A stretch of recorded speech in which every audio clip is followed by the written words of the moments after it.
Today, I want to go over train throughputs and how I'm using them in my save to transport resources long distance and how I set it up and calculated it. So let's get right into it. So I've jumped into my 1.0 survival let's play where I have 4 different train stations here. Now this looks like quite a lot, and it kind of is, but I'll explain why we have it like this and show you how I got to this conclusion. If you guys have watched my previous train video, some people have asked about specifically throughput stuff, and now that we have a point in our save where we are transporting items at a targeted rate, I can show you that right now. So we have a train station that is pulling in sulfur from a different area, and the same for coal, the same for packaged oil, and nitrogen down on the end. And this is a pretty good variety because this is regular items, this is packaged items, and fluid trains. So we're going to get to see all of these in action. And we have a train arriving right now. This guy is going to unload sulfur into these. And after this animation ends, we'll look at the throughput and I'll show you what it is. Okay, so the train has just finished its animation here, and you can see the items are moving out. So if we look at this incoming transfer rate here at the top of the freight platform, you can see it says 201. It's a little bit weird, and sometimes train stations will do this where they'll be off by 1 or 2 numbers. The throughput is actually what you want it to be, which in this case, I want this throughput to be 200 items per minute, but sometimes it'll just say like 201 or 189 or something like that. But I'm going to jump down here in the below, and we're going to look at how this is functioning. And in my previous train video, I talked about having buffers in between your outputs. So this is a output belt, and we have our buffer right here, as you can see, holding items very well. If you guys want a more in-depth look at buffers and whatnot, maybe the importance of them, you can go check out that video. But this video is about throughputs. It all starts with the final amount of items you know you need. So this is the total amount of items you need to bring in per minute. That is the per minute is what we're looking for. And so this factory, which we will be releasing on the channel very soon once the factory is done, is going to be making 2400 rocket fuel. So bear with me here for 1 second. We're using an alternate here, which uses fuel, nitrogen gas, sulfur, and coal to make our rocket fuel. And so let's take our sulfur, for example. If we want to make 2400 rocket fuel per minute, we need 1600 sulfur per minute. Because if we set our blenders to, let's say, output 300 per minute, which would make, we need 8 of them, it's going to use 200 sulfur per minute, so we would need 2 times 8, 16, so we need 1600. So now that I know I need 1600 constantly coming in via train, now I need to figure out how I actually acquire that number. And so my first objective was to figure out where my train stations needed to be on the map. Now we are bringing in our sulfur, or importing it, in the Spire Coast right here. I knew this is where I wanted to build just because the Spire Coast looks so pretty. And so now that I have my place where I'm going to be importing it, I need to find where I'm getting my sulfur from, which is actually down in the blue crater down here. And you can see I have train stations set up right down here. And so one of these is for sulfur. So now I know that I need to be picking up my sulfur here, and I need to send it across the map, pretty much as far as it could be, actually. And I'm going to try to explain this pretty simply, so it's not super confusing, but it is trains, so I'm sorry.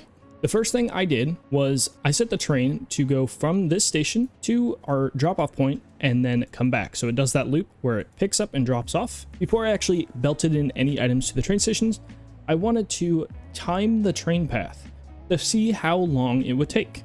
And after timing it on stream, it was roughly 16 minutes with no traffic. And anybody who has used trains before knows that trains do get slowed down by traffic. That is a thing. So I needed to keep that in my mind. If I throw down a train engine here in a freight car, you can see this is the total inventory of the car. It can hold a total of 32 stacks at a max. So if we plug this into a calculator, we have 3200, which is our max amount that we can hold because it's 32 stacks and they each hold 100 sulfur. So that is a max of 3200 per cart. Now, if we do that divided by 1600, which is what we need to be bringing in, well, that'll take 2 minutes to fill up. And I think we can all agree that 2 minutes is not long enough. We need a much larger time window. So we need to add more cargo.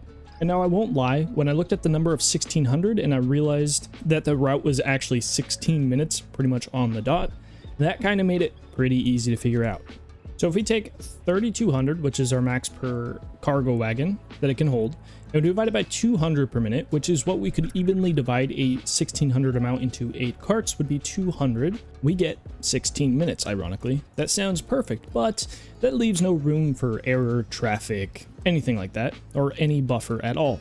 You can never increase your capacity without adding more wagons and maybe having to redesign your whole factory. And so this number, in theory, could be our max, but it'd be very, very close to not being enough, which would then in turn not give us all the rocket fuel we need, which we're going to be using for power. And well, we need power to run our factories. That is a critical role. So because this specific resource line is so important to our save, we need more buffer system for this. So this is with one train, but if we just add one more train, that in theory doubles what we could throughput, and in turn is kind of like having 6,400 possible item transfer rate, which gives us a 32-minute window. 6,400 items per minute divided by 200 items per minute, which is what we're going to be inputting into each station, 32 minutes. Now we could have done a little less cargo wagons. We probably could have done 6 or something like that, but I really liked 8, and I'll show you guys why in a little bit. So this is slightly overkill, but it gives us plenty of room for the whole save.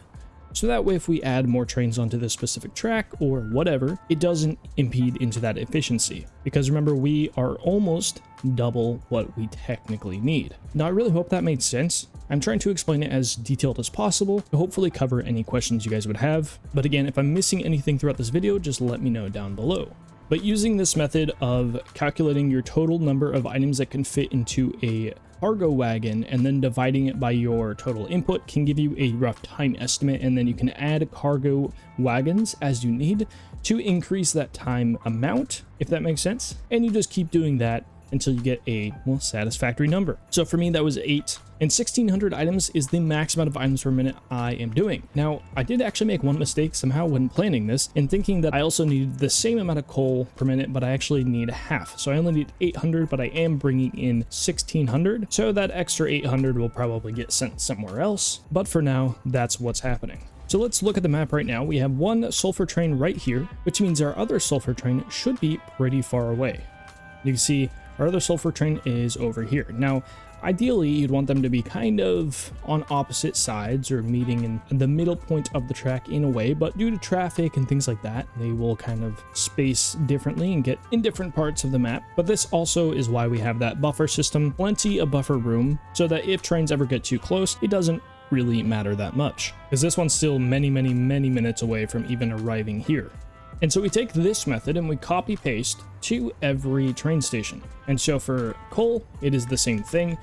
We have 2 engines and 8 wagons, which is a perfect ratio there. And you can see we have 200 items per minute on these, but again, I only need 100 technically on each of these bays, or 800 total. Oil is a little bit different, so we only need 600 packaged oil per minute, which is what we're bringing in right here. And it says 146. I think this one might still be kind of getting its throughput, because obviously it's less per minute, so if we can handle 200 on those, we can definitely handle 150 on these. And this one right here, which is a fluid wagon, is also 150. You can see right here down at the bottom right, it's a little bit different place, it says 150 per minute. So that this is actually a gas, not a fluid, which is why I was okay with using a fluid train here, because fluid trains have a much lower throughput rate.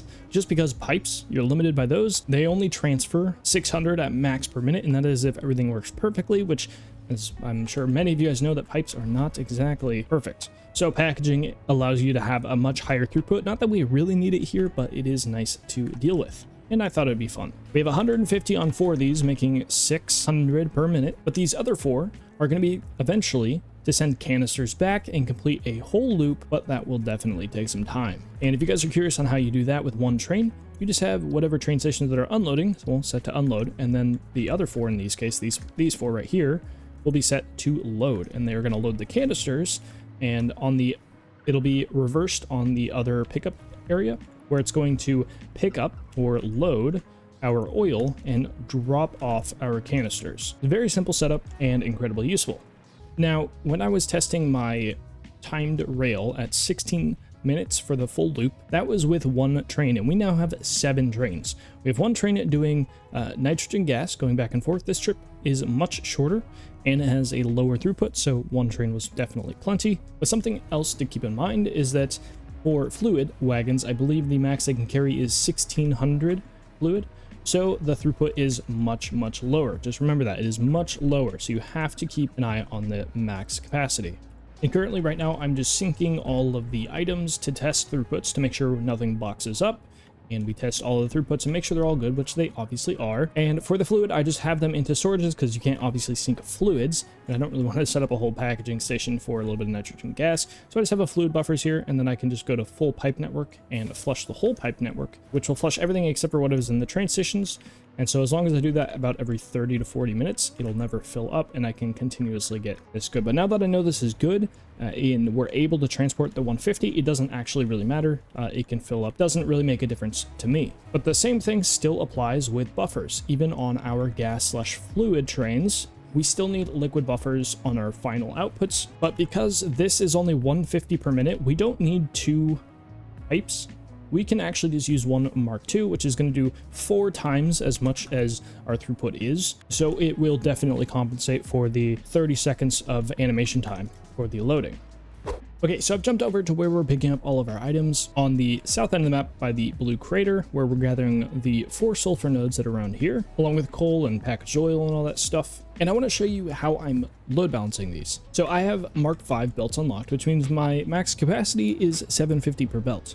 But I'm limiting myself to 600 and 400, which makes the splitting a lot easier. So I right now have Mark II miners on pure nodes and normal nodes. On a pure, I'm going to get 600. On a normal, I'm going to get 300. And on impure, I'm going to get 150. Now I have at this point unlocked Mark III miners because I actually realized I was not able to get 1600 sulfur at least easily with Mark II. I kind of needed Mark III and it made it a lot easier, so I managed to get those unlocked and just build a few. And so basically what I have is you can see for both coal and sulfur, I have a Mark V, a Mark V, and a Mark IV. Now the 2 Mark Vs are both 600, either combining 2 pures or maybe 1 pure and 2 normals, but basically the outputs from the miner are 600 and they all get merged onto this one belt.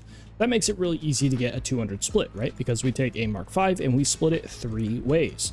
And I limited them to a 270 belts because that is the closest to 200 I can get, just for a failsafe. But they go into these buffers, and whenever the train station, activates and stops the transition of materials, it'll fill up here, and then we have Mark V from that point on, 2 Mark Vs actually, just to make sure we get all of those items back in there as quick as possible. And so we're just taking the 600, it gets split 3 ways evenly, just because splitters automatically split things evenly, and that will be 200 on each line, and then we do that twice, so that is now 6 200 lines, and then the last 400 just gets split again into 2 200 lines. So pretty simple. And again, I made sure that I made my life easy by making sure that miners outputted exactly what I needed. That, in my opinion, is the easiest way to do it. And that way I know I have 200 going into each station. So that way when I check a cargo bay, I can see, well, it's at 199. That's totally fine. That is basically 200, which is perfectly fine. And I'm assuming this is just a visual bug. I think it's been like this for a long time. It must be like a decimal point rounding or something like that. But yeah, these are all 200 and good. And I know they're 200 because all of this stuff never backs up and our miners are still outputting at the total amount that I am wanting them to. Because if there was excess, they would start backing up eventually. And so that is really the gist of it. We have the same thing with the oil over here, where we are picking up our packaged oil on these 1, 2, 3, and 4. And then these 4, which are not set up logistically yet, are for the canisters, where we will unload, and they will unload the 600 canisters, split the same way that we have our oil. And so we have one 600 line of packaged oil, which is getting split into 2 300 lines, and then those 300s are getting split into 2 150 lines. So again, very simple. I like to keep my math as simple as possible. Whenever I can make my life easier, that is the goal. And so the big takeaways from this video that I would like you to have is timing your whole rail, timing your whole route is a great thing to do.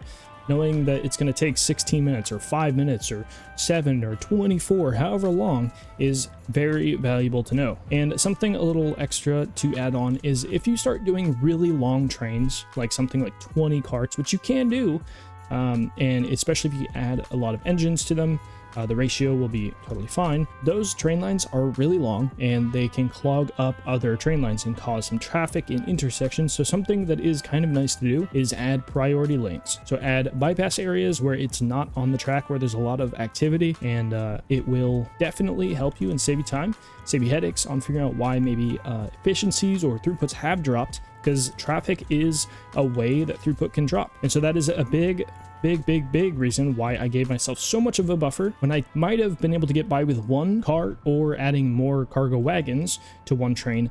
I decided just to double it completely, and that way I have a ton of headroom. But I hope this video has helped in some way. Let me know if I missed anything down below. I will be happy to revise or go over more advanced techniques in a separate video. Again, if you've never used trains, you might consider looking at the first video on trains that I made, as well as I do have an intersection video going over a basic T-junction and how to do those. And here soon, I will be making a video on the roundabouts that we will have for our highway system, because we do have multiple of them now, and they do work really well, and they look pretty dang cool. But that's it for me. I hope you have a good rest of your morning, evening, afternoon, whatever it is for you. Make sure to like, comment, subscribe, do all the jazz. If you guys want to see how that rocket fuel plant will turn out, stay tuned, because hopefully I will finish it this week and work on the video for it. But until then, have a good rest of your morning, evening, afternoon, and peace. I'm slick with words, tongue sharp, you left in thirds. You pitching verbs, I knock it out, I'm flipping birds. While smoking herbs, I'm blocking out what often hurts. I'm moving herds, it's me, my family, money merge.